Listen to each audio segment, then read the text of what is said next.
7 хоногийнхоо яриаг хэлэх үү тэгээд. За тэгээд Тэгье.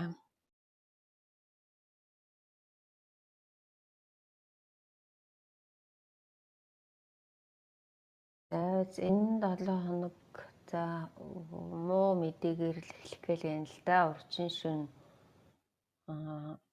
шин үүрээр өглөө үүрээр юунд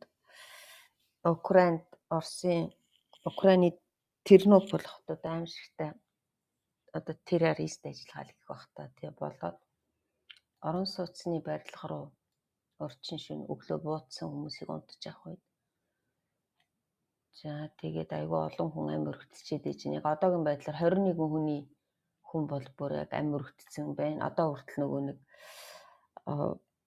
орон сууцны барилгын нурангийн доороос хүмүүсийг аврах ажиллагаа явагдчихэв. 2 хүүхэд 19 хүн амь өргөтсөн яг одооний байдлаар. За цаашаагаа хэд болох юм бол та мэдэхгүй одоо тэгээд маш олон хүүхдүүд 66 хүнээс одоо 16 хүүхэд нөрөнгө доороос татаж гаргаад энэ их бага хэмжээний гэмтэлтэй байна. Айгүй олон 6 ширхэг нөгөө нэг Х101 гээд айгүй аимшигтай пуужин байдаг шүү дээ. Тэрийг одоо орон сууцны барилгад анх удаага цохилт өгч байна да. Орсууд. Нөгөө л гоёмал хийж.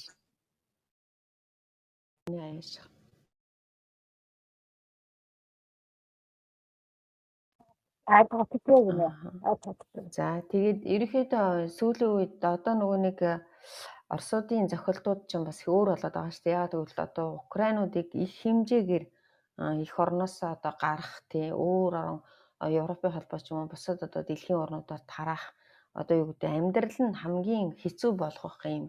Нэг өсөндөө Украинчуудын сэтгэл санааг унгаах ийм тактикууд айгүйх явагдаж байгаа. За жишээлбэл одоо ингээд орон сууцны барилга бол ерөөсөө мөнхийн тий орон сууцны барилга дээр унгаачдаг өчнөө хүмүүсийг одоо ингээд унтж яхад нь амийн хүнөдөг. За сүүлийн үед 3 удаа одоо нөгөө том эмийн байгууламж дээр эм хадгаламж хамгаалдаг эм үйлдвэрлэдэг байгууламжууд дээр цохилт өгч байгаа. Сонин байгааз тий бүр ингээ хүний санаанд орохгүйгээр одоо тэгээд нөгөө янз бүрийн одоо юунууд чинь ингээд эмнэлгийн хэрэгсэл тий ийм юмнууд чинь ингээд агуулгахнуудын шатаачдаг юм байна. За өнгөрсөн шөнө гэхэд Львовын айгүй том Новая почта гэдэг Украины Новая почта гэдэг шинэ почта гэдэг энэ нөгөө илгээмжүүдийг одоо гадаадын орнуудаас хүмүүсийн илгээмж ирдэг агуулгахуд байдаг Новая почтагийн тэр Новая почтагийн агуулгахыг одоо бөмбөгдөж таасан байгаа. Тэгээд тэнд чи одоо бараг 1000 гаруй ч гэдэг юм хэдэн мянган ч гэдэг одоо Европоос ч хүмүүс одоо Европын болон бусад орнуудаас ч хүмүүс чи нөгөө нэг энэ Новая почта чи Европод ажилладаг байхгүй юу? Тэгээд энд Европод амьдарч байгаа хүмүүс ч дараг гэртээ үлдсэн хүмүүстэй л одоо ойр зургийг өглөө хувцснаас өсвөл явуулна шүү дээ. Одоо тэрийг буудаад байгаа. Буудаад дагуулгын шатаагаад байгаа. Тэгэхээр чи ерөнхийдөө нөгөө нэг за дэд станцууд тий одоо халуун байх юмнуудын бүгдийн дэд станц одоо юу гэдгийг тий эднэрийн яаж гэн төмөр замын одоо төмөр зам руу 2 ч одоо хотод төмөр замынх нь одоо манайхаар бол вокзал руу буудсан бас тэгэхээр ч одоо хүмүүс нөгөө ингээд галт тэргээр ядаж ийшээ тийшээ явдаг байх боломж нь одоо багасж байна гэсэн. Тэгэхээр ерөөсөө л нөгөө нэг хамгийн одоо хүмүүсийн амьдрах нөхцөл нь тэгээ нөхцлүүдийн л одоо ерөнхийдөө сүйтгэж байгаа гэсэн. Тэгэхээр ер нь бол энэ миний яриаг сонсож байгаа хүмүүс бүх хүмүүс мэдж байгаа. Путиний анхны зорилго бол ерөөсөө л Украин гэдэг улсыг байхгүй болгох тийм ээ. Тэгэхээр ингээл ерөөсөө бүхэл шатаар ерөөсөө мэдээллийн фронтоор тий одоо ингээд энэ хотууд руу янз бүрийн яг хүнд хэрэгтэй байгууламж руу орон сууц руу буудаж ийн гэдэг чинь ерөөсөө Украин гэдэг улсыг л өгөө болгох гэсэн зорилтонд хурж явж байна гэд ярьж байна. За тэрнээс гадна ерөөсөө Путинд бол энэ Донбассыг эзлэх, Луганскийг авах ч гэдэг юм уу, газар нутаг бол ердөөсөө огтхон ч хамаагүй тий. Яагаад хамаагүй нь харагдаж байна уу гэвэл одоо нөгөө хотуудыг эзлэхдээ ерөөсөө газартай тэгшлээ цаашаа яваад байна. Хэрвээ үнэхээр энэ одоо Донбасс, Луганск гээд орос хэлтэй мужуудыг үнэхээр Оросд одоо нөгөө тэр эрхийн орос хэлтэй хүмүүсийн эрхийг хамгаалж байгаа тий. Украиний нацистуудаас хамгаалж байгаа нь үнэхээр болвол ингэж хотуудын сүйд өгөхгүй шүү дээ. Тийм биз дээ. Тэнд нь байгаа хүмүүсийг хамгаална гэсэн үг. Тэрний оронд ерөөсөө хотуудын газартай тэгшлэл ингээд цаашаа явж гин гэдэг чинь энэ хүнд юу ч хэрэггүй гэдэг нь бол ойлгомжтой байна. Орос хэлтэй хүмүүсийг хамгаалж байгаа гэж худлаа. Украины тэр дөрвөн мужийг өөртөө нэгтгэж авч хөгжүүлнэ ч худлаа тий. Ерөнхийдөө Украин гэдэг орон байхгүй болгох гэсэн энэ зорилготой хүрж байна гэсэн. Тэгэхээр урчин ийм аимшигтай юу боллоо. Зохиолт, ээлжилт зохиолт гэсэн. За харамсалтай юмнаас эхэлж байна. Одоо ялангуяа би хүүхдүүдтэй холбоотой юм дээр маш их эмзэгэлдэг. Яагаад гэвэл хөөрхийн юмнууд чинь тий эднэр ямар буруу байх вэ тийм биз дээ. Тэгээ орон гэртээ унтчихагаад амь өргөдөж гин гэдэг бол үнэхээр одоо зүрх шимсэрсэн аимшигтай юм болж байна.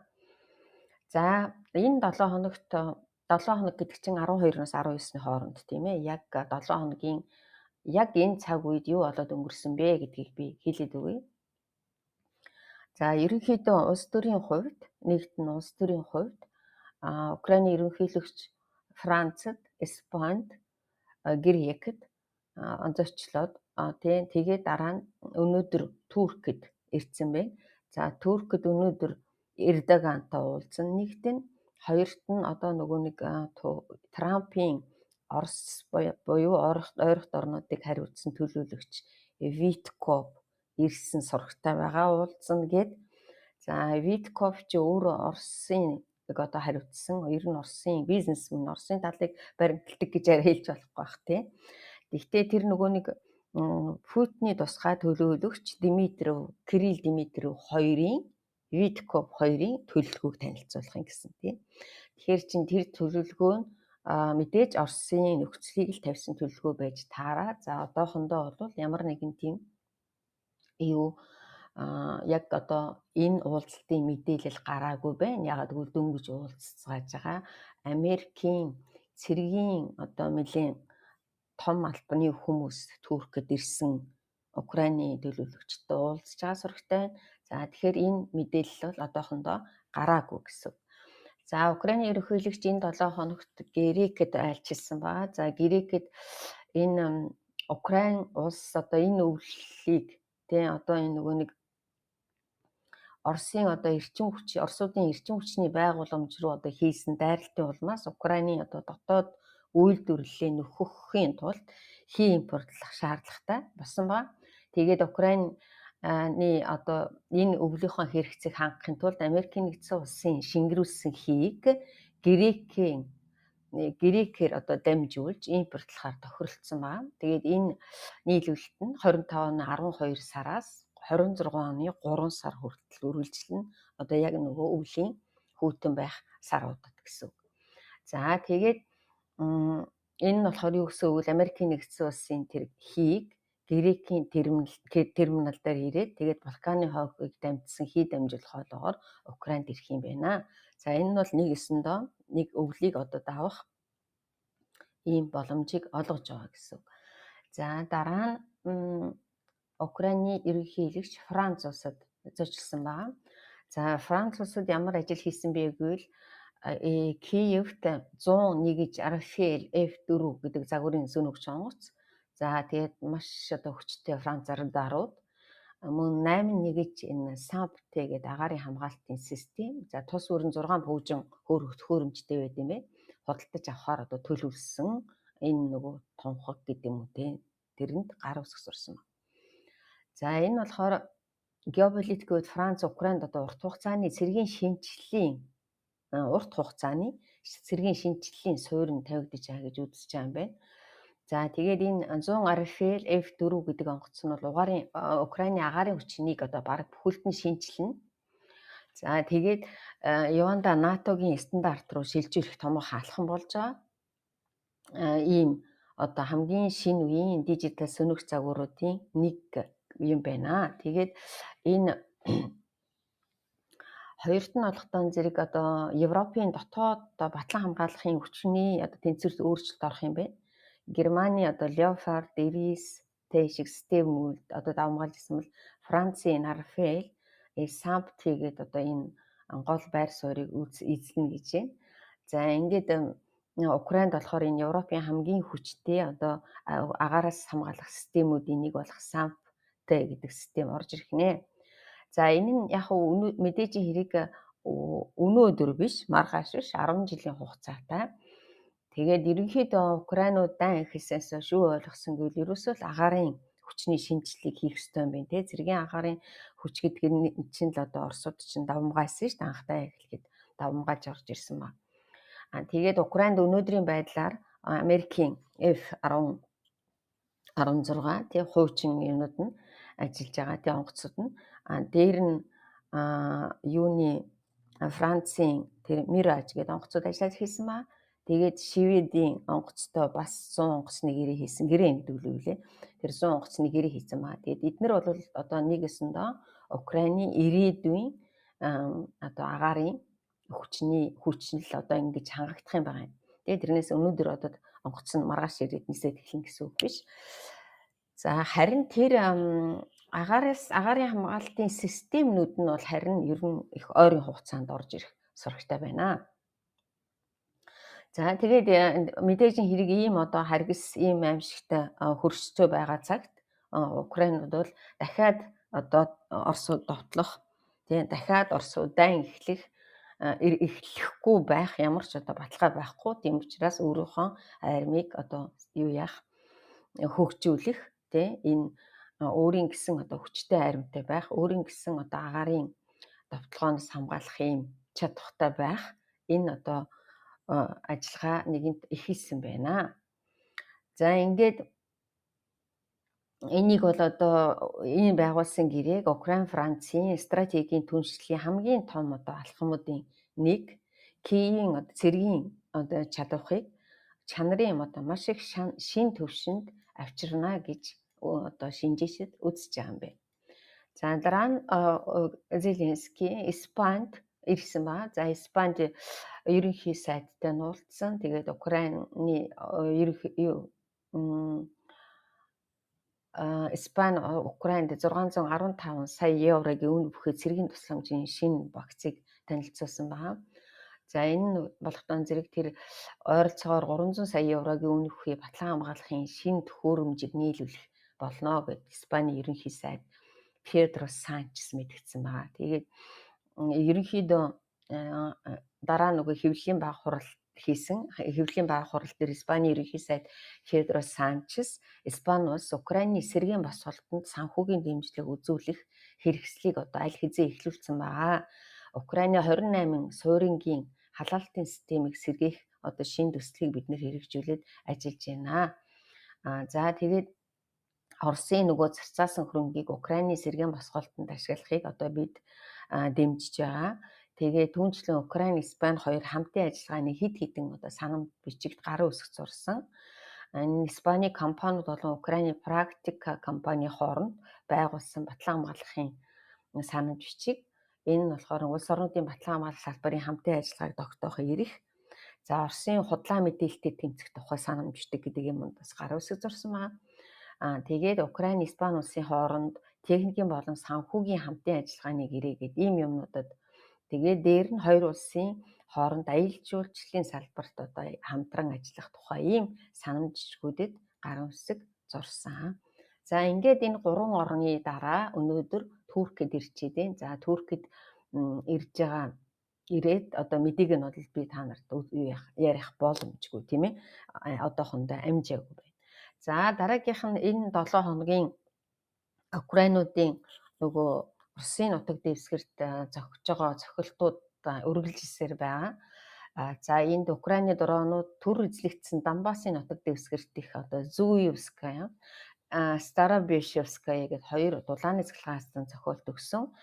Хүмүүс гайхаж магтгүй те энэ ч одоо Донбассын Донбасс гэдэг чинь өөрийнх нь Украины тийм. Гэхдээ эзлэгдсэн байгаа нутаг дэвсгэрт байгаа станцуудаа яагаад ингэ тусгаал идэм болоо гэд. За жишээлбэл Донецк гэхэд одоо 2 хоног гэрэлгүй сууж байна тийм. Тэгэхээр мэдээж энэ Донбасс одоо түр эзлэгдсэн байгаа Донбассын нутаг дэвсгэр бол одоо яг дайны өөрийнх нь одоо бааз тийм. Тэн дээр Оросуудын цэргийн ангиуд нэгтгэлүүд ирсэн байна. Оросууд тэндээс бензин авж байна. Оросууд тэндээс Оросын арим тэндээс цахилгаан хангаж байна тийм үү. Тэгэхээр тэр одоо хангалтыг юу яхахын тулд хангалтыг зогсоохын тулд одоо аргагүй эрхэнд ийм арга хэмжээнүүд авж байгаа. За тэгээд мөн Орловск мужийн дулааны цахилгаан станц, Ульяновск, Марду, Чува, Самар мужийн эрчим хүчний системүүдийг холбосон ийм дэд станцуудад том зохиолтууд өгсөн Украин. Мөн одоо Курск тэрнээс гадна Украины зохилтуудаас гадна одоо нөгөө нэг хорлон сүйтгэх ажиллагаа л юм болоо да тий. Ерөн сүүлийн үед Оросуудад их одоо сонин байдлаар ингээд юу гараад байгаа шүү дээ тий. Гал гараад тий төмөр гараад эсвэл ямар нэгэн станц дэлбэрээд ингээд шатаад байгаа тий. Тэгээд өөртөө болохоор Оросын хэвлэл мэдээллийг уншиж байхад бол ерөнхийдөө л одоо засвар хийж агаад яасан инээ тэрийг л тайлбар өгöd байгаа тий. Гэхдээ мэдээж хэрэг энэ шинжээчд бол мэдээж энэ хорлон сүйтгэх ажиллагаа явагдаж байгаа нь ойлгомжтой гэж үзэж байгаа юм байна. Улаан цайм одоо дороо нэрсэн юм байхгүй мөртлөө одоо жишээлбэл Курск мужидх ингээд Цинкум гэдэг үйлдвэр нэг шөнийн дотор шатаад дууссан байгаа. Тэр нь бол Оросын цэргийн техник, сум, цахилгаан бараанд хэрэгэлдэг цайр, химийн материал үйлдвэрлэдэг ийм үйлдвэр юм байна. Тэгээ энд бол ерөөсөө дороо ирээгүй гэсэн мөртлөө одоо дэлбэрсэн гэсэн үг. За Нижний Каменск хотын газрын тос боловсрох үйлдвэрт бас ийм гал гарсан. Энэ татарын тийшээ үед юм байна. Татарстаны мэдгүй одоо тийшээ. За энд тэр одоо жишээлбэл полимер, органик синтезийн 120 гаруй нэр төрлийн бүтээгдэхүүн үйлдвэрлэдэг юм байна. Тэнд мөн л одоо гал гарсан. За хамгийн одоо энэ 7 хоногт болсон том зохилтуудын нэг бол Украины нефтийн буйчин Оросын Новороссийск хот дахь нефтийн экспортын томоохон терминалуудын нэг болох Шисхарис Д гэдэгт одоо цохилт өгсөн байна. За Новороссийск гэхлээр бид нар мэднэ нөгөө Новороссийск руу чинь Оросын юуны Кримд байсан хардын гисийн полуутыг одоо нөгөө нэг Новороссийск руу шилжүүлсэн шүү дээ тийм ээ. Тэгэхээр шин тэнд бол бас нэлээд том одоо зохилт болсон гэсэн үг. За энд чинь нөгөө энэтэй холбогдуулаад Оросын тэр агаарын тоглохоноос хамгаалах системүүд чинь одоо хар тэнгисээс бас тийшээ шилжчихсэн байна. За энэ терминал саяын тэр Шисхарис гэдэг терминал болохоор Транснефть компани одоо дамжуулах хоолын эцсийн цэг газрын тос нефтийн бүтээгдэхүүнийг одоо экспортлох стратегийн чухал төв юм байна. За яг энэний нэг эрэг дээр нь энэ зохигдоод нөгөө эрэг дээр нь Оросын С300 400 агаарын давталгаанаас хамгаалах системийн байрлалуудад хожигны зохилт өгсөн. За энэ дээр нэлээх олон одоо хэвлэлийн шууганууд гарсан тий 12 ийм агаарын давталгаанаас хамгаалах систем байснаас одоо Украинууд 4-ийг устгасан гэд. За энэ бас нэг жоохон тийм юу гарсан байж магадгүй гэж би ойлгосон. Тэр Японы AS22 гэдэг ийм багийн судлаачдын үзэж байгаагаар 2 одоо ийм хөөргөгч системийг бол устгасан үнэн. За нэг нь бол нэг их тийм нөгөө хиймэл давуулаас одоо эвдэрсэн байгаа нь харагдахгүй байгаа юм байна. За дөрөвдөх нь бол нөгөө нэг одоо чи сүүлийн үед Оросын талч гэсэн Украины талч гэсэн ингээ хэрэглээд байгаа шүү дээ нөгөө макетууд тавьждаг тий. Одоо жишээлбэл 4 юм уу 5 систем харагдлаа гэхэд ядаж нэг нь одоо тийм макет байх боломжтой тий. Тэгэхээр нэг нь макет байж магадгүй гэж үзэж байгаа юм байна. За тэр ийм тэгэхээр ямар ч байсан Украины одоо тэр нөгөө нефтүүн, довгийн нефтүүн гээд өөрийнх нь одоо нефтүүн гэдэг буужингийн сайжруулсан энэ одоо буужин анх удаага мөч юм 2 дахь удаага ч мэдүү энд очисон байна. За дараа нь энэ Саратовын нефть боловсруулах үйлдвэрт одоо би зөндөө ярьж байгаа тий 3 дахь удаага зохилт өгсөн. За мөн одоо юуны Украины батлан амгалах яамны тагнуулын ерөнхий газрын агентууд Хабаровск хязгаарын Сосновка гэж суурингийн ойролцоо байдаг Транссибирийн төмөр замын шугам дээр дэлбэлт хийсэн байна. За энэ төмөр замыг одоо Орос улс сум зэвсэг нийлүүлэхдээ ашигладаг юм байна. Тэгээд энэ төмөр замаас бүгд найрамдахаар ардчилсан Солонгос улсаас одоо зэвсгүүд энэ төмөр замаар ирдэм байна. За төмөр замын миний ажиллаж байгаагаар төмөр замын одоо энэ дэлбэлт бол яг одоо нөгөө төр хугацааны байгаад идэг тий. Зөндөл энэ даа ихэлсэнс зөндөл ийм төмөр замын юунуудыг устгаад одоо барьцаанууд ч устгаал эдийн тусгаагийнхаа устгаал эдийн гэхдээ одоо нөгөө бүрэн өссөн устгаж чаддггүй тий. Дахиад л үсэр хийгээл эргээ гараад ирдэг. Гэвч одоо хэдэн хоногор ч гэсэн одоо зэвсэг нийлүүлэх ажиллагаа зогсноо гэсэн үг. За мөн Ураниш хотод одоо буужин үйлдвэрлэгч гол төвүүдийн нэгж юу гарсан байгаа. Гал гарсан байгаа. За тэгээд шалтгаан мэдээж тодорхойгүй. За Рязань хотын газрын тас боловсролын үйлдвэрт одоо зохилт өгсөн. Энэ дахиад нөгөө нэг Новокуйбышевскийн үйлдвэр гээд олон удаа зохилт өгсөн дөө. 16-ны шөнө дахиад одоо юунууд дахин зохилт өгсөн. За ингээд 19-нд 16-нд өгөөд 19-нд дахин зохилт өгсөн баг. За дараа нь тэр Донецк мужийн төр үзэлсэн нутаг дэвсгэр дээр байдаг Рубиконы дурууны агуулах тэгээ шатах тослох материалын шатуургын станцад зохилт өгсөн. Би энийг 4-7 хоногт ярьж ирсэн тий. Рубикон гэдэг энэ Оросын нөгөө нэг шин нисэх хүчний агуулгууд ч одоо энэ Донецк буюу Донбассын төр үзлэгдсэн нутаг дэвсгэрүүд дээр байрлалцсан байгаа даа. Тэгэхээр тэнд энэ бол ингээд 2 дахь зохилт нь болчихж байгаа. За энэ дараа нь Оросын холбооны улсын Омск мужийн Ростовка гэдэг тосгонд байдаг хийн хоолойд маш хүчтэй дэлбэрэлт болсон. Газар доорох тэгээ хийн холбоо дэлбэрэлт болсон. За ингээд урьдчилан өнгөрсөн шөнө Кубан дэх Илья гэдэг газрын тос боловсруулах үйлдвэрт Украинууд дахиад одоо зохилт өгсөн байна. За энэ ийм зохилтууд энэ 7 хоногт болсон байна. За дараа нь энэ 7 хоногийн бас нэг мэдээ нь бол Украины зэвсэгт хүчний жаншилтаа анх удаага Барс гээд далавчд буужингаа одоо олонд дэлгэд тавьсан байгаа. За анх удаа энэ 25 оны 4 сард нэг үзэсгэлэн дээр ч үлээ энэ харагдчихсэн санагдаад байна. Нэг харагдчихсэн. Тэгээд техникийн одоо нөгөө үзүүлэлтүүд нь тэр үед нэг гарч ирэхгүй байсан. Тэгээд одоо яг ингээд нөгөө техникийн үзүүлэлтүүдтэйгээ сая гаргаж тавьсан байна. Энэ нэг 7-оос 800 км-ийн тусгалтай. Тэгээ Фламинго оруулахтаа зэрэг нь 3000 км-ийн тэгээ тусгалтай. За ингээд ийм ойролцоогоор 600 км цагийн хурдтай ийм онгоц гэнэ далавчд буужингаа анх удаага одоо танилцуулсан байгаа. За энэ иймэрхүү юмнууд байна. Тэгээд нэг одоо сайн мэдээ гэх юм уу тийм ээ. Одоо украинчуудын хувьд бол сайн мэдээ. Украины зэвсэгт хүчин одоо Оросын нутаг дэвсгэр дэх цэргийн байгууламжинд одоо анх удаа Этикамс гэх тактикийн буужингаар амжилттай зохилт үзүүлсэн. За энэ нь болохдоо зэрэг Украин улс тусгаар тогтнолынхаа төлөө тууштай сэтгэж үг нотолсон чухал үйл явдал боллоо гэж Анжин штаб бас мэдээсэн ба. За энэ ямар учиртай гэвэл энэ нөгөө ураны ууч гээд тийм хэрэгэлсэн гэж үзэж байгаа. Тэгээд тэр нөгөө сая Оросуудын бичлэгнүүд гарсан шүү дээ. Зүгээр энгийн хүмүүс нь юунд энэ ингээд пуужи байна тийм баллистик пуужи байна гэдэг ингээд шуугаад байсан. За энэ нь болохоор тэр Атакамс гэдэг Украины Америкийн пуужин одоо анх удаа хэрэгэлсэн гэсэн. За энэ нь яагаад сайн мэдээ гэж Украин тооцогдож байгаа гэвэл нэгдүгээрт нь эхний сайн тал нь юу гэвэл ямар ч байсан энэ Этикамс гэдэг одоо буужин Украин хүлээж авч байгаа юм байна гэсэн дөхөө. Тийм үү, нэг хэсэгч ерөөс өхөө болцсон байсан шүү дээ. Тэгэхээр ямар ч байсан Украинд бол одоо энэ хүрээд ирсэн тий одоо хэрэглэгдэж байгаа гэдэг нь эхний сайн мэд. Хоёр дахь нь болохоор энэ нөгөө нэг Байдены засгийн газрын үед Украинд чинь хориг тавьсан шүү дээ тий.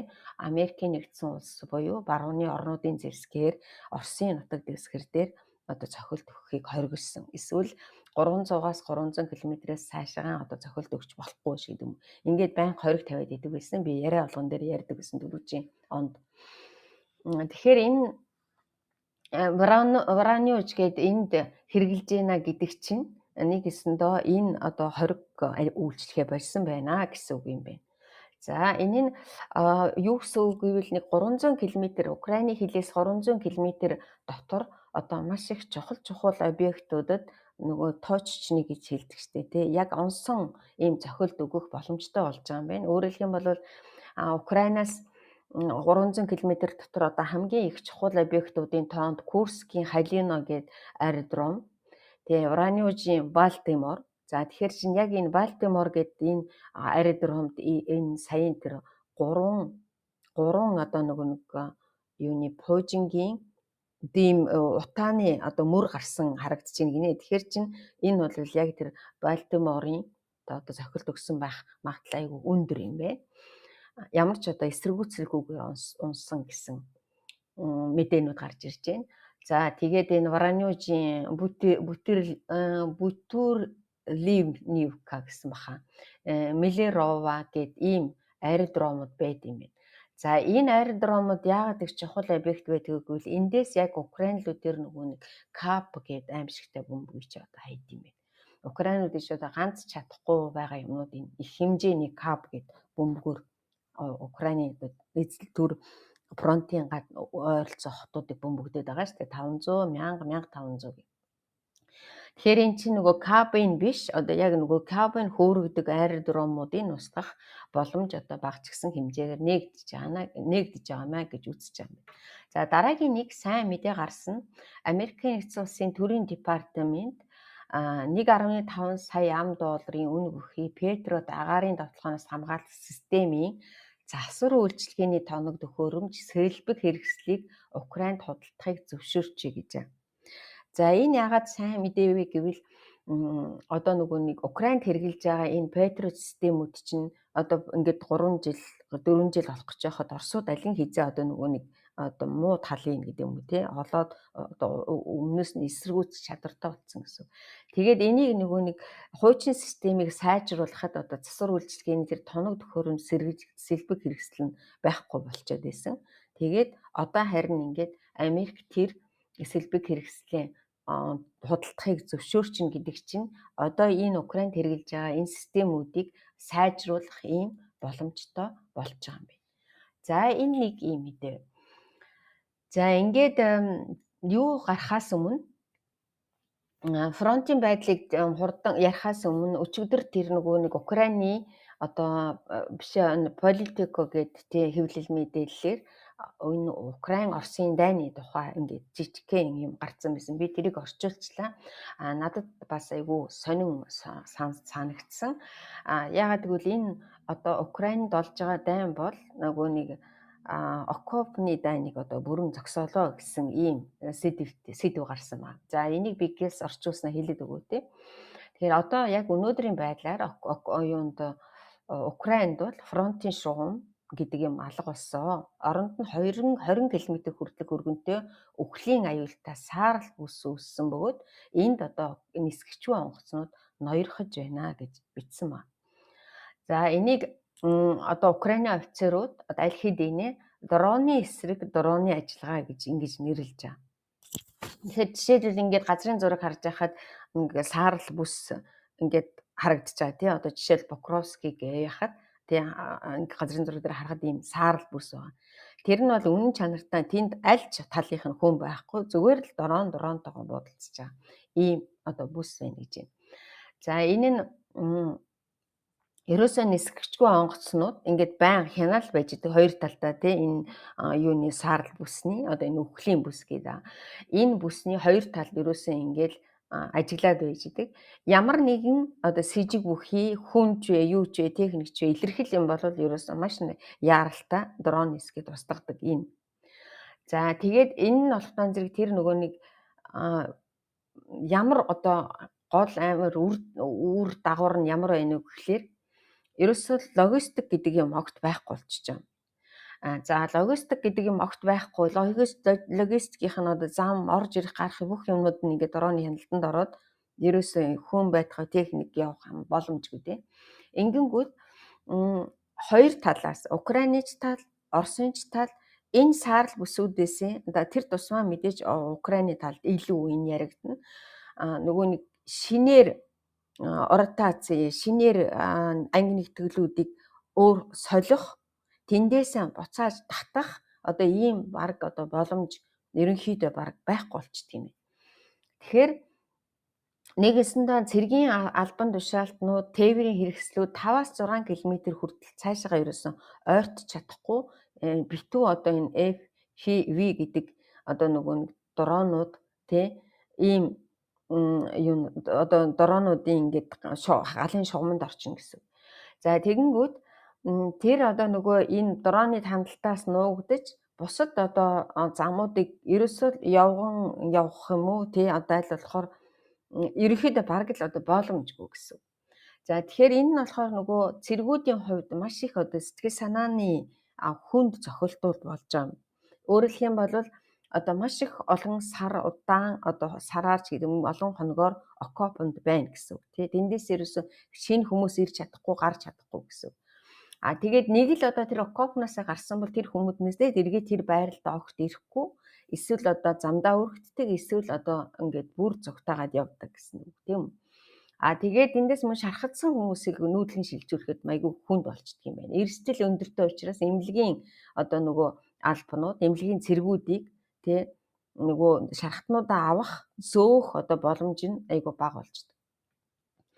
За тэгээд энд яг хуу байлдааны эмчнэр болохтой зэрэг тэрэг нэг газрын нөгөө дроонуудыг газрын дроонуудыг ашиглаж байгаа юм байна. Нэгдүгээр, хоёрдугаарт нь нөгөө дрооноор эмнэлгийн тусламжуудыг одоо шууд окопонд нь одоо нөгөө нэг янз бүрийн төр нэгч гэдэг юм уу ийм тариа юмнуудыг ингээд дрооноор нь хүргэдэг ийм одоо ажиллагаанд хүрчээд байна. За тэгэхээр энэ өхлийн бүс гэдэг бол ерөөсөө Оросын талд ч Украины талд ч гэсэн аль алинд нь ерөөсөө маш аюултай бүс. Тийм учраас мэдээж Оросын одоо сүүлийн тактик бол энэ бүсийг ингээд системтэйгээр тэлж өргөжүүлэх өргөжүүлж байгаа. Тэгээд одоо фронтыг тэгшилдэг ийм арга техник хэрэглэж байна гэж ингэж ütсэн байна. Тэгээд ингэж одоо нөгөө фронтуудын боломжтой хүчний хомсдол, харилцаа холбоо, логистик тасарснаас болоод одоо тэгээд нөгөө нэг ингээд айжмаар шахалт хийдэг ийм тактикийг Оросууд яг нөгөө нэгэнт Оросуудын энэ довтлогоо болж байгаа учраас Оросууд одоо энэ тактикийг илүү хэрэглэж байна гэдэг чинь. За яг тэрнтэй чинь адилхан Оросын цэргүүд өөрсдөө одоо бас яг ингээд ийм байдалд орсон. Энэ одоо ийм саарл бүсэлд орсон зөндөө байрлалууд байд юм байна. За энэ нэг ийм аимшигын одоо сэдв байсан өчигдөр. Тэгэхээр энэ талаар би яриад өгчлөө. Ерөнхийдөө байдал ийм байгаа юм байна. За фронт дээр болохтой зэрэг ерөөсөө л нөгөө түрүүчийн 7 хоногоос бүр айхтар биш доо яг ямар нэгэн юм өөрчлөгдсөн үгүй.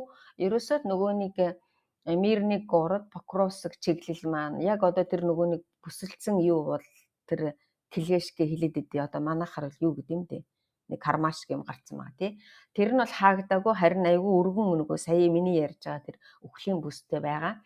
Гэхдээ өнөөдрийн мэдээгээр Мирний город гэдэг тэр Покровскийн хаж талын тэр хотоос Украинууд нөгөө нэг системтэйгээр одоо гарч байгаа гэсэн мэдээ байна.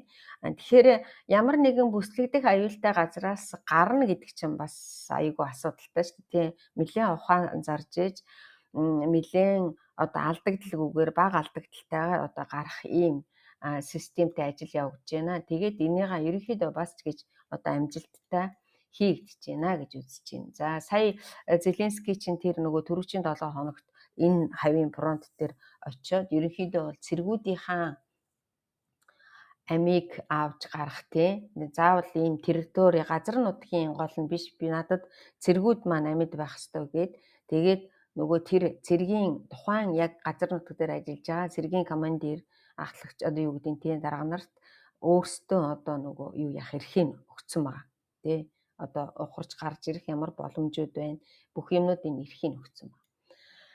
За одоо тэр нөгөө Доброполе гэдэг хэсэг дээр бид нар чинь нөгөө нэг 5 сард илүү Доброполь руу Украинууд Оросууд чинь амар шуур давхиж ороод дараа нь 3 ийм таслагдсан байсан тийм. Тэр нь бол ерөнхийдөө цэвэрлэгдээд дуусч байгаа юм билээ шүү. Одоо тэр нэг Шахава гэд газар нэг 1.24 км 1 км жоохон гарантай газар нэг байж Оросууд нэг цэвэрлэгдэх дутуу юм байлээ. Тэгэхээр нэг өсөндөө 5 сарын Оросуудын тэр Доброполь руу дайрсан энэ одоо дайралт бол ингээд ямар ч үр дүнгүй баахан хүний амь үргэтэл ингээд дуусч байгаа юм байна. Украинууд ерөнхийдөө цэвэрлээ дууссан.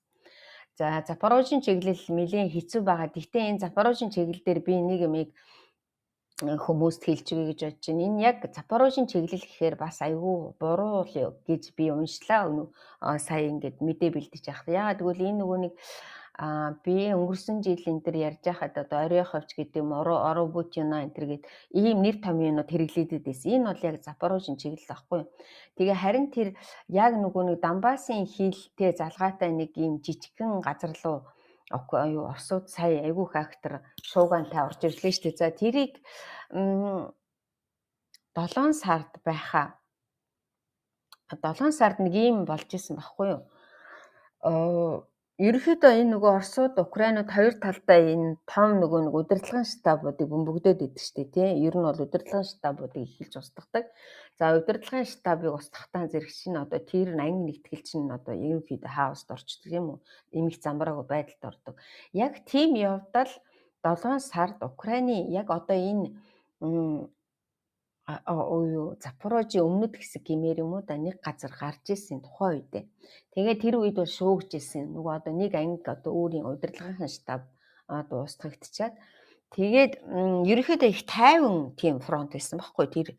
Тэгэхээр Оросууд чинь мэдээ чи хэрэг дайн болж байгаа юм чинь аль л одоо Украин талч Оросын талч гэсэн мэдээж хэрэг ямар тэнэг хүмүүс байгаа шүү. Тэг бүхэл бүтэн 4 жилийн дай явж байна. Тэгэхээр чин тэд нар чинь Украины хамгийн нөгөө нэг сул байдлуудыг тий байрлалыг л хайж байгаа шүү. Тэгэхээр Украины одоо хамгийн хүчтэй том бригадууд тий одоо сайн гэдэг бригадууд бүгдөө энэ Покровск тэр чиглэлд очсон байгаа. Тэгэхээр бусад мэдээж фронтын хэсэг газрууд бол сул хамгаалалттай газар байж л таарна шүү дээ. Яг миний бодлоор яг тэр хэсэг байхгүй юу? Тэгээд дараа нь нөгөө арай тайван болцсон фронтуудаасаа ингээд өөр батальонуудыг тэрлүү. Тэгээд нөгөө удирдлаггүй олчингуудаа тэд нар чинь ингээд ийм өөмөө саманта болчоод тэгээд 7 сараас хойш гэдэг чинь шинэ удирдлага очиод одоо 11 сар гэхэд чинь тэнд бол ерөөсөө ингэж нөгөө тэр тусмаа сайн бригад юм уу сайн батальонч гэдэг юм уу сайн анги нэгтгэлийг бэлтгэнэ гэдэг чинь 50 цагтал бэлтгэх таарна. Фронтын шугам дээр тэднийг бэлтгэх гэдэг аюу хэцүү тийм биз дээ. Шинэ удирдлага ирээд хүмүүс чи ер нь өөрийнхөө хуучин удирдлагатай бараг л нөгөө ингээд сайн харьцаатай тий бараг л нүдээ яаж харахаас нь ойлгодог юм болцсон байгаа шүү дээ. Ганц үг хэлэхдээ л ойлгодог. Тэгэхээр чи цоо шин хүмүүс ирсэн. Тэгээ тэр үед жоохон Украины дунд нэг шууган гараад исэн тий айгуу дурсаг муутай хүмүүс очсон байна гэд. Тэгээд одоо тэгэл нөгөө мэдээллийн дайн гэдэг чинь ийм аюултай байгаа шүү дээ тий тэр үед шуугаал байсан гэдэг чинь тэнд одоо сул байна гэдэг нь л одоо нэгэнт мэдээлэлээр цацагдсан гэсэн үг. Тэгээд өөр газруудаас бас нэг ийм нөгөө өөр батальонуудыг ингээд авчирч нийлүүлээ. Тэгээд нэг тийм нэг жоохон одоо оборон буюу одоо хамгаалтын нэг онцгүй байдалтай байгаад байсан байхгүй юу. Тэгээ яг тэрлүү тэр Оросууд орж ирсэн сая айгүй хүчтэй орж ирсэн. Тэгээд тэр одоо бүс нэлээд хэцүү болчиход байна. Тэрнээс биш яг бас Запорож юм уу гэхээр арай биш харагдаад байгаа. Миний бодлоор тэр Запорожийн бүс гэхээр чинь одоо тэр яг нэг Орехов гэл ингээл нэг өөр хотууд байгаад байдаг байхгүй юу. Тэгэхээр энэ бол цаашаагаа илүү Гуляйполь энэ төр гэ тэ тэрнээс тэрлүүгэн тэр нөгөө нэг Донбассынхаа хил рүү ойр юм уу хил рүү ч гэдэг юм уу юу гэдэг тэ тэр мужирга ойр юм уу гэж харагдсан. За тэгээ бусад юунууд фронтууд бол нэг их актер тийм өөрчлөлт гараагүй байна. Ерөнхийдөө яг л нөгөө нэг байдаг байгаагаараа л байна. За Украин дээр нэг ийм юм. Украины юун дээр. Тэгээ яг сая Америкийн нөгөө нэг дайны шинжээч гэдэг юм уу тийм Михаил Кофман гэдэг нэг хүн байж байгаа л Украины энэ Оросын дайны хил рүү явдаг шүү дээ. Тэгээд тэндээс ирсэн хойно ингээд нэг том юунууд бичт юм аа. Одоо нөгөө тайлан тавимж гэдэг юм уу тийм бичтэн. Зүгээр яг энэ дээрээс ганц нэг юм хэлэхэд Украины Оросын нөгөө нэг шинэ тактикийн тухай ярьж ийл л дээ. Ярьсан байлээ бас жишээлбэл сүүлийн үед одоо энэ хүн чинь болохоор Украины талд ярьдаг, Оросын юу ингээд яг нөгөө бодитоор нь ярьдаг тийм болохоор би энэ дээр яг Украин талаач биш, Орос талаарч биш яг л байгаа байдлын энэ хүний бичснээр хэлээд өгье тийм. Украинд сүүлийн үед ерөөсөө явган цэргийн хомсдол ерөнхийдөө байгаа. Украинд үргэлжил байсан. Тэгээд одоо нөгөө нэг амь өргөцсөн дроны операторууд одоо нэлээд нэмэгдэж байна тийм. Эсвэл логистикийн ажилтнууд нэлээд одоо энэ хохирол амсж байна тий ийм тоо гарч ирсэн ба. Тэгэхээр энэ нь бол нөгөө юутай холбоотой гэвэл одоо юунуудын одоо яг саяын Украины тэр нөгөө нэг Оросын дроны анги дээр цохилт хийж агуулгатай цохилт хийж гэнэ гэдэг шиг бас л Украин Оросууд чинь тэр л одоо тактикийг хэрэгжилж байгаа гэсэн. За тэгээд Оросууд одоо миний түрүүчийн ирснээс хойш Оросуудын амиа алдагдсан тоо бол ерөөсөн эрс өссөн байна. Түрүүнд нь бол нөгөө шархагдсан хүмүүсийн тоо их байдаг байсан бол одоо ерөөсөн нөгөө нэг шархагдсан хүмүүсийн тоо эрс буураад тэгээд амьд үлдэх одоо хувь маш их алдагдсан байна. Энэ юутай холбоотой гэвэл одоо тэр нөгөө бүсүүдээс шархагдсан хүмүүсээ нүүлгэн шилжүүлэх ажил одоо баг хийгдэхгүй байгаатай холбоотой гэж ингэж үтсэн байна. За энэ дээр энэтэй холбоотой энэ Кофман юу гэж хэлсэн гэвэл Оросуудын энэ одоо нөхөж баршгүй алдагдлын тоо 25,000 хүрсэн гэж байна. Энэ нөгөө саяын Покровск чиглэлийн энэ амир юмд 25,000 хүрсэн сарда. Энэ нь юу гэвэл нөгөө сарынхаа 30-35,000 хүнийг сар дайчилдаг гэвэл 25,000 хүнийг одоо нэгдүгээр тохирол амсаад тэрнээс амьд гарах тоо нь одоо эрс багассан. Тэгэхээр энд бол нөгөө яг нөгөө дайчилгаанд авч байгаа хүн амиа өргөж байгаа хүнийг одоо гүйцэхгүй болох ийм одоо нөхцөлд ирж байна. Тийм гэхдээ л 24 онд бол одоо том шинэ нэг анги нэгтгэлүүдийг энэ Оросууд байгуулсаар байгаа. Гэвч 26 онд одоо энэ үзүүлэлтээс хэрвээ харах юм бол амьд хүчний одоо нөөц айгүй багасна. Тэгэхээр одоо нэг талаар Оросуудыг дахиад дайчилгаа явуулж магадгүй. Тэ хавар гэхэд 25 хавар гэхэд амьд хүчний одоо нөгөө нөөц айгүй багасах учраас Оросуудыг дахиад ажиллагаа явуулж магадгүй гэсэн ийм юм бичсэн байна лээ. За тэгээд мэдээж хэрэг энэ бол Оросд ч бас хамаарахгүй, Украин ч гэсэн хамаарж байгаа. Яагаад гэвэл энэ нисгчгүй дроонуудын цохилтын доороос шархагдсан хүмүүсийг нүүлгэн шилжүүлэхэд аль альт нь хэцүү байгаа гэж хэлсэн байна. За тэгээд сүүлийн үед нөгөө энэ цаг агаарын байдал эрс муудсан. Яагаад гэвэл тумаан айгүйх манан бууцсан байгаа. Украин ер нь Европын холбооны улсад амьдарч байгаа хүмүүс ч гэсэн харж байгаа. Тэгэхээр энэ нөгөө дроны хэрэглэх нь айгүй багасаад тэгээд нэг сүүлийн үед хүн техникүүдийг их хэрэгжилж хэлж байна гэж байна. За энэ дээр тэр нөгөө механикцсан Оросууд одоо сүүлийн үед тэр механикцсан тогтолгоонуудыг дахин эхлүүлж байна гэж байна. Тэр нь цаг агаар муутай холбоотойгоор. За тэгээд энэ тэр нөгөө нэг зараа танк гэдэг танк байгаад байдаг тийм. Тэр чинь болохоор юундаа хамгийн хэцүү гэвэл жишээлбэл нөгөө нэг энэ танкнууд чинь одоо ингээд 30-аас 40 удаа одоо бараг л дроны цохилт хийж ийж, зарим тохиолдолд бүр 70 удаа дроны цохилт хийж ийж л одоо энийг л төсвөрлөх чадвартай байд юм байна л да. Ингээ хамгаалцсан танкууд чинь. Яг л үнэхээр л нөгөө юуг нь олж яахгүй л тийм. Тэгэхээр энэ хүн техникүүдийн сүүлийн үед одоо тогтолгоонууд нэлээд ажиглаж эхэлж байна гэж байна. За ингээд аль талынх нь агаарын давтамж, цохилтын давтамж маш их эрс буурсан. Тэгээд явган цэргүүд одоо урагшлахад нэлээд хэцүү болцсон байна. Тэгэхээр энэ бас өвлийн улирал болохоор тэр агаарын бөмбөгийг чинь ашиглах айгүй боломжгүй болчт юм биш үү тий.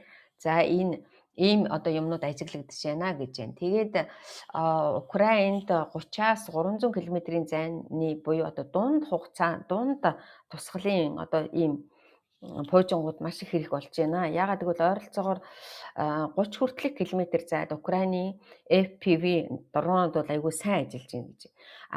300 км-ээс дээш их одоо алсын тусгалын дрон буюу пуужингууд нь бас сайн ажиллаж байна гэж байна. Гэвч нөгөө яг фронтын шугам дээр болохтой зэрэг 100-аас 150 км-ийн зайд юм уу тэгээ бүр 50-аас ч гэдэг юм уу 50-аас 150 км-ийн зайны ийм одоо нөгөө нэг дунд оврын дунд тусгалын ийм пуужингууд маш их хэрэг болж байна. Дронууд, пуужингууд маш их хэрэг болж байна. Яагаад гэвэл энэ нөгөө нэг алсын тусгалын пуужингууд чинь маш их үнэтэй байд юм бэ те. Тийм учраас хямд үнэтэй, хямдхан одоо юугаар хийсэн ийм одоо зэвсэг техник хэрэг болж байна. Яагаад гэвэл Украинууд Оросын тэр ард талд буюу одоо жишээлбэл фронтын яг ард талд байгаа бүхэл одоо анги нэгтгэлүүдийг хараад идэг, гэвч одоо зохих боломжгүй ийм юмд ажиглагдаж байна гэж.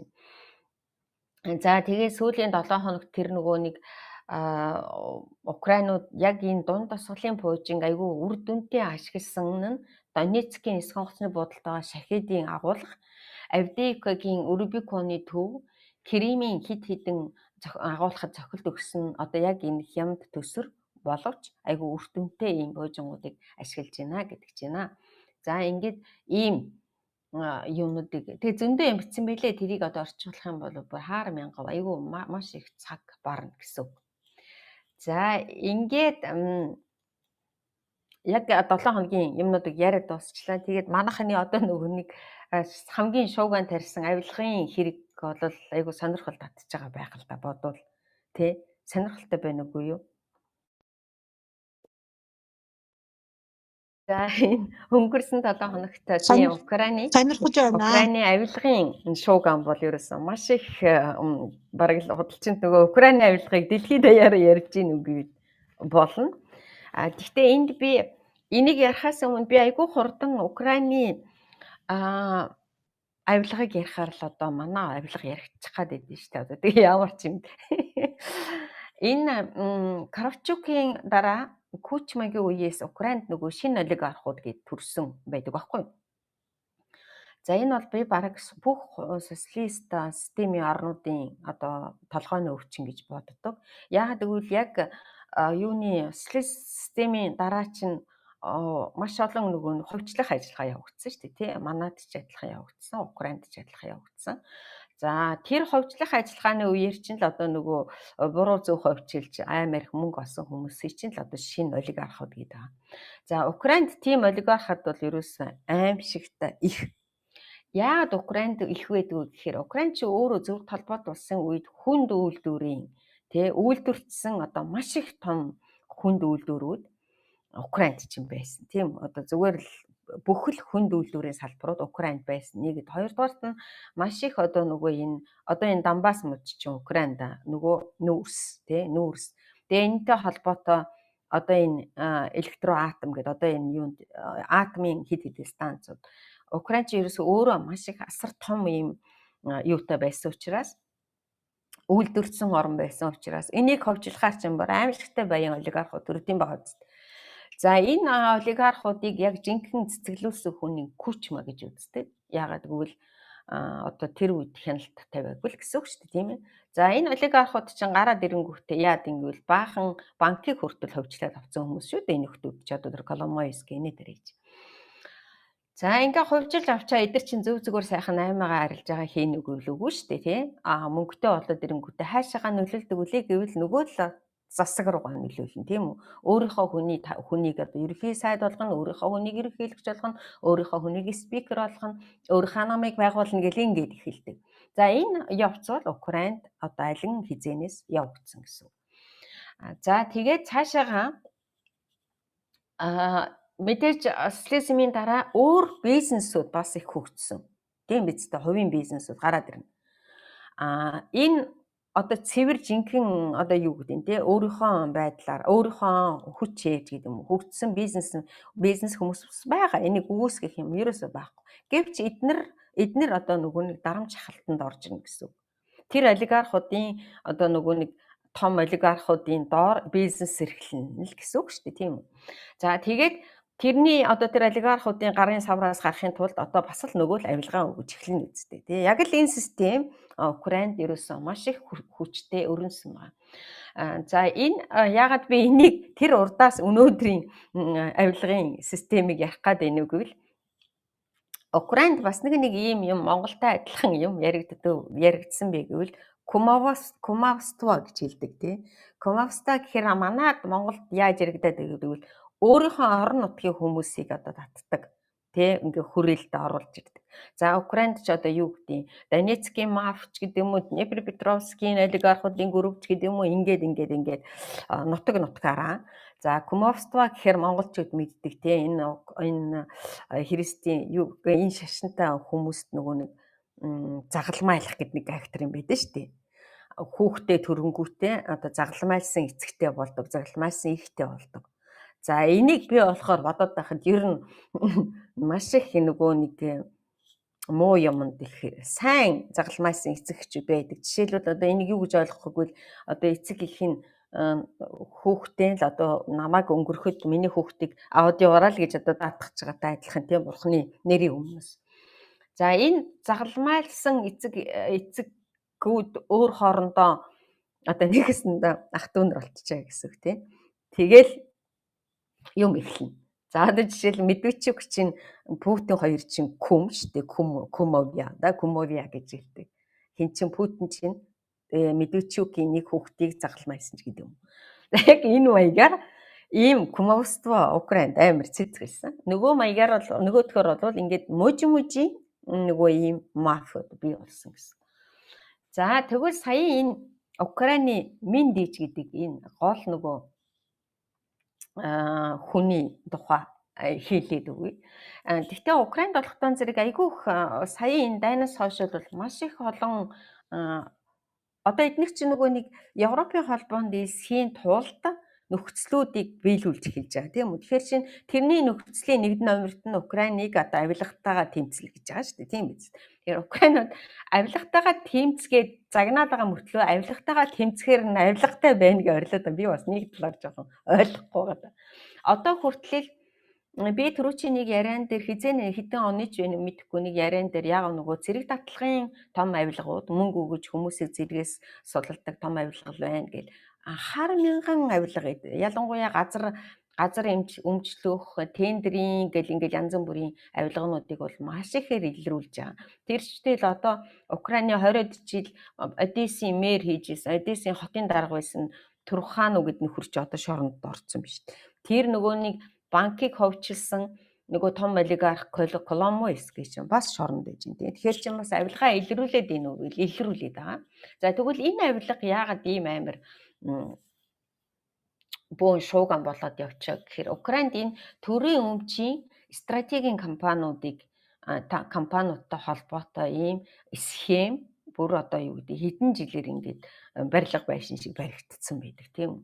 За энэ яадгүй гэвэл ерөөсөө л тендерийн гэрээнүүдийг л хийдэг гэсэн. Тендерийг одоо яг л манахтай адилхан. Тендерийн таньдаг хүн зарладаг, таньдаг хүндээ өгдөг, тэрнээсээ мөнгө авдаг гэл ингээл яг л нөгөөдөг чинь шүү дээ схемч. Тэгээд эсвэл одоо улсад ямар нэгэн бараа бүтээгдэхүүн зардаг, тэр хямд үнээр зардаг. Хямд үнийгээ улсад үнэтэй үнээр шахдаг. Тэр шахсан үннээс өөрөө баяждаг. Нөгөө энэ схемүүд яг л адилхан. За тэгээд энэ нь бол тендерийн гэрээнүүдийн үнийн 10-аас 15%-тэй тэнцэх хэмжээний одоо авилга авсан ийм амар хэрэг гарсан. Тэр нь юу гэвэл Украины төрийн өмчийн стратегийн компани Энергоатом, энэ яадрын эрчим хүчний компани. За ингээд тэгээд дараа нь нөгөө олсон мөнгөө офшороор одоо мөнгө угаагаад гаргацдаг тийм. Ийм авилга илэрсэн. За энэ авилгаантай холбоотой эдний чинь бүх одоо эрчим хүчний том тэгэл нафт газ тэгэл ингээл ерөөсөө л Украины төрийн өмчийн том одоо ийм стратегийн компаниуд энэ рүү чинь ороод ирчихэж байгаа. За энэ Миндич гэдэг нөхөр бол өнөөдрийн байдлаар энэ одоо схемийг одоо зохион байгуулсан гэж үзэж байгаа юм байна. Тимур Миндич гэдэг. За энэ нөхөр чинь хаанаас гэвэл Днепропетровск областаас гарсан. За Украины ерөнхийлөгч чинь Днепропетровских. Тэгэхээр энэ ягаад энэ ингэж дэлхийд цацагдаж хүмүүс одоо нөгөө ор бунж байна. Украины сөрөг хүчнийхэн ингээл энийг чинь барьж аваад за Америкт байдаг Оросын талын хүмүүс ингээл барьж аваад байна үгүй л мэдээж Зеленскийтэй холбоотой. Ягаад гэвэл Миндич чинь тэр Зеленскийгийн квартал 95 гэдэг продакшны одоо анхны үүсгэн байгуулагчдуудын нэг бизнесийн одоо түншин. За энэ тэр нөгөө нэг продюсерийнх нь одоо юг тий мөнгөний өгч исэн гэсэн үг.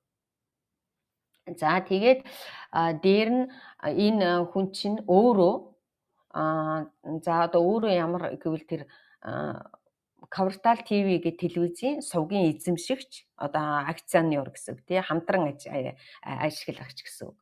За тэгээд энэ өөр одоо тэрийг Next Line Production гэдэг продакшны бас одоо өөрийнх нь тэрнтэй холбоотой. За тэр кино, видео үйлдвэрлэлийн компанийн түнш. Нэг эсэндээ эднэрийн нөгөө нэг 19 оны ерөнхийлөгч болохоос өмнөх одоо түнш нь байгаа Зеленскигийн. За тэгээд эн чинь өөрөө бас юутай алмазны нөгөө нэг юу гэдэг лээ химэл алмазны үйлдвэртэй. Тэгээ алмазын бизнесийг гадагш нь гаргадаг. За тэгээд Оросын холбооны улс төрөл албан тэр энэ хүний чинь алмазны компаниуд нь Оросын холбооноос төрөл байдаг. За тэгээд бас нэг уул уурхайн салбар татвар чулуу материал нь ямар чимгээ тийм компанитай. Ийм амар олигарх. За ингээд энэ хүн сүүлийн үед юу яг одоо нөгөө нэг 10 за юу Зеленскигийн энэ компани яагаад бас ороогдоод эхэлсэн гэвэл 12 одоо тэр Зеленскигийн ерөнхийлөгч болохоос өмнөх одоо тэр олигархуудын үед чи одоо тэр нөгөө нэг энийг бизнес хийжсэн хүмүүс чинь бизнесийн хүмүүс чи одоо нөгөө мөнгөө хадгалахад Украинд бол айгүй найдваргүй тий. Тэгээ ерөөхдөө бол тэр 90-90-ад оны одоо манай монголоор бол дөнгөсөлсөн үеийн дараах үеийн бизнесийн хүмүүс чи ихэнхүүд нь мөнгөө офшорт нуудаг байсан шүү дээ тий. Тэр чинь хинт ил. Тэгэхээр энэ тэр үед 12 оны үед энэ тэр одоо офшор мошорт мөнгө нь байсан байх боломж бол тэргүй байгаа. За тэгээд 19 онд хин Зеленский чинь ерөнхийлөгч болохдоо за тухайн үед энд бүр хов чанарын юм ярихад хов чанарын шүү би сайн яахгүй. Яг нөгөө нэг тухайн үед шуугаал байдаг байсан шүү дээ. Коломойский гэдэг олигарх Зеленскийг ерөнхийлөгч болгосон тийм мөнгөний одоо гаргасан. Яг манайхтай адилхан. Ерөнхий сайд ерөнхийлөгч ямар нэгэн одоо намын сонгуул Монголд оролцоход дандаа нөгөө нэг мөнгө өгдөг шүү дээ тийм. Тэд нар нь мэдээж олигархууд л мөнгө өгнө шүү дээ. Өөрхийн өгөхөд ямар би өгч чадахгүй шүү дээ. Тэгэхээр тэр үед нь тэр хэний Коломойский Зеленскигийн сонгуулийн кампанид мөнгө өгсөн гэл тухайн үед шуугаал Зеленскигийн тэр Коломойскигийн хүмүүн гэл ингээд шуугаад байсан. Тэгээ дараа нь Коломойский чи өөрөө тэр нөгөө мөнгө угаасан Приват гэдэг Украины Приват банкыг юу яасан хувьдаа нөгөө нэг хувьчилж авсан гэ тэгээ тэр мөрнээсээ болоо шоронд орсон байхгүй. Тэгээд одоо тэр олигархууд чинь шоронд орсон ч гэсэн айгүй нөлөө өгөх байдаг юм байна. Тийм ер нь бол тэгээд яг тэр Коломойский Зеленскийд бас гомдсон байх магадлал айгүй өндөр гэж би хувьдаа бодож байна. За ингээд энэ нөхдүүд энэ Миндич гэдэг нөхөр 19 он Зеленский чинь ерөнхийлөгч болчоод тэгээд Зеленский чинь нөгөө нэг хуулиараа ерөнхийлөгч болонгуудаа өөрийнхөө бизнесүүдээс татгалздаг шүү дээ тий. Тэгээд татгалзсангуудаа нөгөө өөрийнхөө түншүүдэд өгчдөг юм байна. Төр хугацаагаар бүр хугацаагаар. Тэгээ ингээд хуулиараа нөгөө өөрийнхөө юмнуудыг өгчдөг. Тэгээ энэс хойш бол одоо нөгөө Зеленскигийн хяналтнаас нэгдүгürt гар авчиж байгаа гэсэн. За одоо энэ нөхдүүд энэ олигархууд за ганцхан Миндич биш энэ олигархууд ерөнхийдөө яаж энэ авилгын систем яаж нөлөөлдөг гэвэл Украины одоо сайдуудад засгийн газрын сайдууд ийм хүмүүс их хэмжээгээр нөлөөлдөг.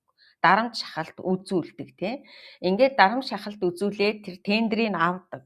За дээр нь өөрийнхөө одоо хэрэгтэй хэрэггүй бараагаа улсад шахдаг. Яг энэ ажиллагааг л энэ Миндич гэдэг хүн хийсэн. Яг л одоо ганцхан нөгөө хар үгээр л хэлж байгаа болохоос биш яг л энэ нөгөө юуны цахилгааны цахилгаан эрчим хүчний байгууллага за тэр чиглэл өнөөдөр бөөн шуугаан болоод явцсан гэвэл одоо нөгөө нэг Өмиров гээд энэний төрүүчийн Батлан хамгаалахын яамны сайдыг даралт шахалт үзүүлээд баахан цэргийн одоо нөгөө броны техник юу гэдэг лээ нөгөө нэг жилет мэлетнүүд шахахад тэгээ гэрээ хийлгүүлэх гэж шахаад за тэгсэн чинь нөгөө тэр юу тэр цэргүүдийн одоо хангамж нь чанарын шаардлага учраас энэ хангаагүй учраас Өмеров одоо тэр үнийг тэр гэрээг нь цуцалсан гэж үзэж байгаа юм бэ. За тэгэнгүүт чи нөгөө энэ Өмеров ч одоо нэгдүгээр холбогдоо явчихна тийм. Тэгэхээр би энэ амар энэ схем хийдэг хүмүүс чинь болвол нэг ёсондоо одоо тэгээ би өнөөдөр тэр сайдууд нь өнөөдөр 2 сайдын Зеленский чи 2 сайд аваа ичлээ шүү дээ. Сайдуудыг харж байхад бол нэг хүүхэн нь за би ч мэдэхгүй тэрмүү амьтын ч тэр нэлээд амар шахалтанд орсон уу ямар юмд орсон мэдэхгүй. Тэгээ одоо эдгэр чинь нөгөө нэг энэ хамгийн аюултай нь Мендэж гэдэг хүн чинь одоо ерөнхийлөгчийн түнш байсан тийм бүр одоо багын найз байсан ч гэдэг юм уу одоо тийм хүмүүс чинь нэг ёсондоо өөрийнх нь одоо хүн ингээд ерөнхийлөгч ерөнхий сайд болонгууд нь дураараа дөрөг дун чимгөөрөж иргэн гэдэг чинь болд юм байна тийм үү. Ерөнхийдөө одоо ард нь бол юу ч хийж болж чаддаг. Тэгэхээр нөгөө нэг 3 найзаа шорон суулгаж төрөг цэвэрлдэг гэдэг үл юу вэ? Тэр үг чинь л одоо ерөнхийдөө яг энэ авилгын систем дээр харагдчихаа гэсэн үг. За тэгээд өнөөдрийн байдлаар юунууд нь 2 ерөнхий сайдаа Украинууд аваа хийчлаа. За энэ шууган хинт хэрэгтэй вэ гэвэл мэдээж Оросуудад л хэрэгтэй шүү дээ. Тийм биз дээ. Дотоодын Европын холбооны улс бол нэг их тийм актер эмзэг Орбанаас өөр тийм эмзэг хүлээж аваагүй. Яагаад гэвэл Европын холбоо чинь өөрөө Украиныг авилгатайгаа тэмцгээд нэгдүгээр шахаад байгаа тийм үү.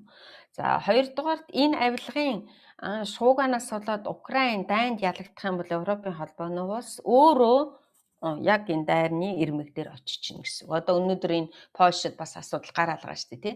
Яг тэрнтэй чинь адилхан. Тэгэхээр Европын холбооны улс бол нэгээд ийм гайгүй чимээгүй хүн шиг байгаад байна. За хэн орилж ийн өгвөл би төрөө хийсэн тийм ээ. Оросын телевизээр чинь баг Оросын Украины авилгыг л баг юу одоо Украины телевиз юм шиг яриад л шүү дээ тийм. Манайд ч гэсэн Украины авилгыг гэсэн ярьцал явж лээ. Миний хувьд бол нэг их энийг дайн болж байхад тэн цус орсож байхад хүний амь өргөдөж байхад энэ бол аимшигтай муухай юм нэг талаар. Нөгөө талаар авилга нь огт илэрхгүй бол бүр муухай юм тийм биз дээ. Бүр аим шиг. Гурав дахь талаар чимээгүй байна гэдэг чинь бол тэгээд авилгатайгаа эвлэрээ сууж ийн гэсэн үг тийм ээ. Тэгээд бас нэг талаар одоо энэ нөгөө нэг энэ их аймаар дайны ийм нөгөө нэг сэтгэл санааны хүнд байгаа үед энэ авилга гэдэг юмны схем илэрхийлж хүмүүсийн сэтгэл санаа эвдэж байгаа юм бас нэг аймаар хийцүү. Нөгөө талаар Украинид сая нөгөө нэг статистикийн судалгаа гарсан чинь дайн авилга хоёр чинь авилгатай тэмцэх дайнд одоо нөгөө ялалт байгуулах гэдэг юм уу газар нутгаар чөлөөлөх нь ижил ингээ ховтой явж байгаа. Тэгэхээр авилга гэдэг юмтын чинь өөрөө дайнаас хэцүү дайнаас аюултай юм байдаг. Нэгэнт энэ авилгын сүлжээнд орсон хүн гэдэг чинь нөгөө төрсөн эхийгээ анх худалдахаас ч одоо айхгүй болцсон ийм улаан үтэлсэн байд юм бэ. Тэгээд жохондоо яаж дуусах юм бүү мэд. За Зеленский юу үзүүлсэн үг гэвэл үзүүлсэн тий. Тэртээ дэргүү Зеленский чи өөрөө мэдгдсэн байгаа. Тавилгатай хүмүүс холбоотой хүмүүсийг байр юу яа тий бүхэл нөгөө ажиллаа хий тэр авилгатай тэмцэх газрыг ажиллаа хийцгээ. Тэгээ хамгийн гол нь шүүхээр шийд шорондон суулгах. Өөр юм хийлээгүй. Тэгээд ингэж явж байгаа. За нэг юм байна. За энэ мэдээж энэ авилгаар Зеленскийг одоо шахах ажиллагаа маш их эрчимтэй явагдаж байгаа ойлгомжтой. Дотоодоос шахаж эхэлж байна. Гадаадаас шахаж эхэлж байна тийм үү. Тэгээд дотоодоос нь хийн шахаж байгааг би яг нөгөө Украины улс төрийг амар сайн мэддэг болохоор тэр нөгөө нэг Украины ерөнхийлөгч буюу одоо энэ авилгыг юу яаж байгаа хүмүүс нь одоо нөгөө нэг орилт чарлал босч ирээл хашгираал авилга ийм болж болохгүй гэдээ орилоод байгаа хүмүүсийг харахаар миний бүр инээд хөрөд байгаа шүү дээ. Нөгөө л төр улс төрийн нөгөө л дараагийн сонгуульд ерөнхийлөгч юм уу ерөнхий сайд болчих юмсан гэсэн бодолтой хүмүүс байл л шүү дээ.